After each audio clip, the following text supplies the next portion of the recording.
All right. First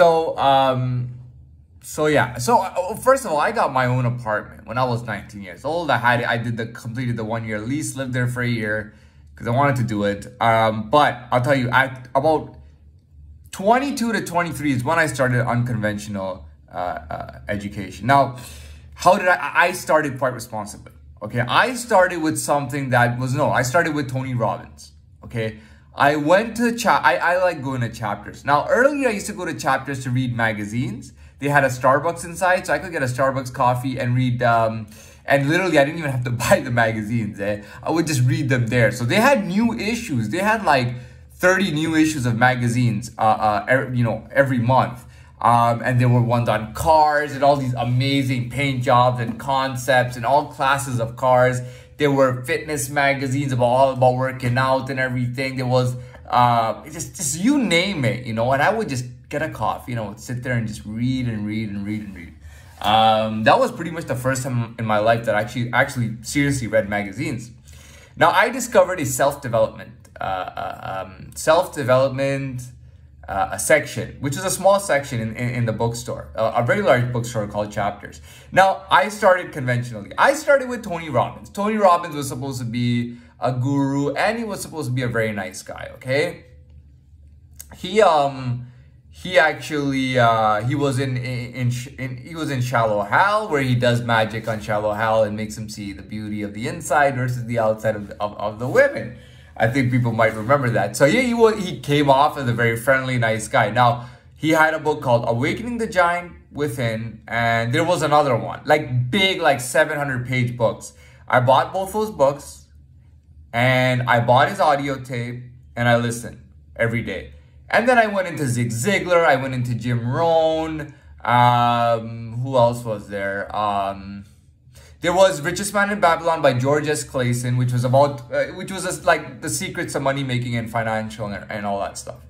Okay, so there were other ones that I'm not going to name all of them. There were other ones. I read all the books, got all the audio tapes and everything. Okay, they were supposed to teach you on how to make money, how to live life, how to be a better person, how to be a stronger person, right?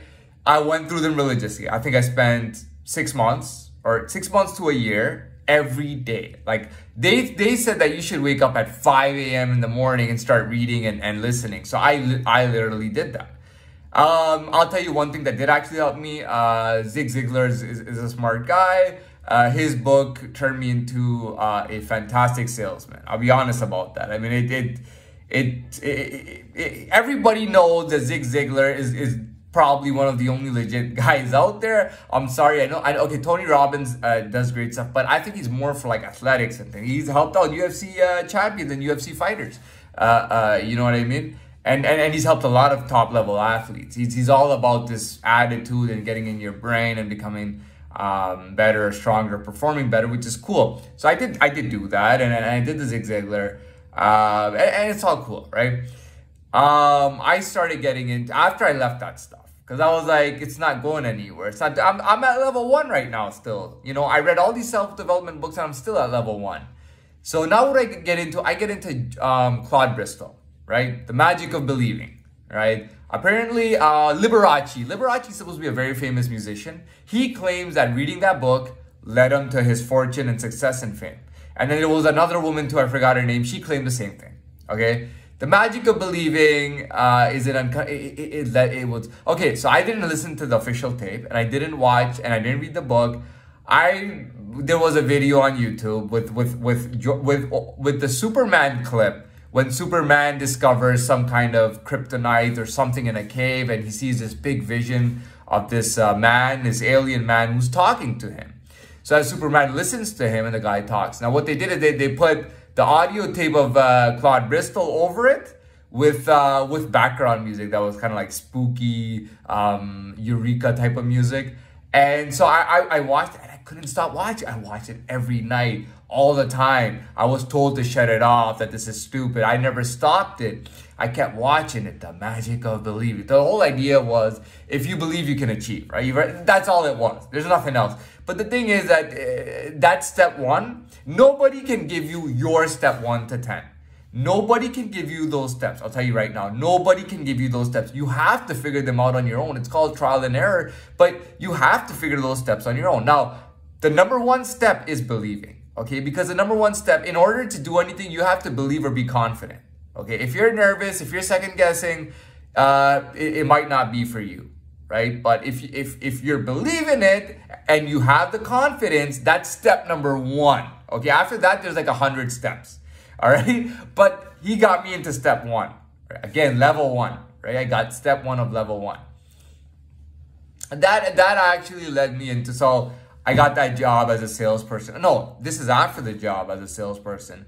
Now I started doing unconventional thinking outside, and I did some stuff that people consider very weird. Okay, I went to nightclubs by myself.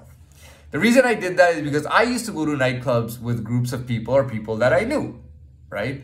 And what would happen is that we'd be hanging out and everybody wanted to have fun within their own group and nobody wanted to pick up girls. And I only wanted to be in the nightclub for one reason, and that was to pick up girls. I was very young and naive at the time, right? I just wanted to pick up girls. I didn't really care, you know, about, I even lost the taste for drinking alcohol or smoking cigarettes or anything. I would go to the nightclub and I'd be checking out all these girls and I'd be like, man, I can't, it looks bad because, you know, there's this group of people, it's gonna look bad, you know what I mean? And the thing was that we had a couple of guys who were like that, but they stopped hanging out with the girl, you know what I mean? I just couldn't hang, so I didn't have these guys around with me or anything. So I'm like, I really hated going to nightclubs with these guys, with these people, because yeah, it's supposed to be fun and that's what everybody does. They go in their group and they hang. No, I couldn't do that, man. I was like, dude, you know what? I'm just gonna go on my own, right? I was like, okay, granted, girls are gonna think I'm a little weird. It is weird. Definitely do not go to nightclubs on your own. I know it was weird, but I wanted to learn how to pick up girls. And I couldn't do that in that environment because they were kind of keeping me in a small circle that I couldn't use my potential. So I was like, well, I'm good looking. So even if I came off as a weirdo or a creep, being as good looking and as young and as good of a personality that I have, and obviously the skill sets I have, this should be a piece of cake. It really wasn't, but the amount I learned, I did that for about 4 or 5 months. The amount that I learned was insane. I'd go in there and people would ignore me. Everybody would ignore me. They'd act like I didn't exist. And every now and then a girl or a guy, a good-looking girl or a guy would come up to me and start talking to me. And I get to talk to them. They wanted to know who I was, what I was doing there. They wanted to feel me out, right? So I was doing, there was one time I walked right in, and sure enough, it was a girl that from many years back that I met at a nightclub that I tried to land. She had 4 friends with her. It was Halloween night, and her friend, and I told her friend, you know what I said? I said, you are like the mother hen. I learned that from Keys to the VIP, which was a Toronto nightclub pickup show on the Comedy Network that aired for like 2 years. Okay, Keys to the VIP was about 2 guys competing in one of the top nightclubs in downtown Toronto, and they tried to see who would pass the challenges. You had to get numbers, you do all kinds of stuff, take shots with girls or whatever. So, where was I going with this? So yeah, people would come up to me and then they would talk. They're trying to figure out who I am and stuff. Oh, sorry, no. I went into that nightclub and there was that same girl. It wasn't actually her, but it looked just like her, except she had grown by 3 or 4 years and I had grown by 3 or 4 years. And I sat down. She was sitting by herself. She came with this big group of people and she was sitting by herself. I went and I sat across from her. We had a very good conversation. She told me that she was there to celebrate her promotion at a job. And I began to talk with her. We talked for about half an hour. We sat there, we talked to each other. At the end, I didn't ask her for her number. I didn't ask to go out with her. I was just really glad to have that conversation. It was like that conversation was absolutely valuable to me. You know, the things we talked about was, and I can't even remember the things we talked about. And by the way, it was inside a noisy nightclub, okay?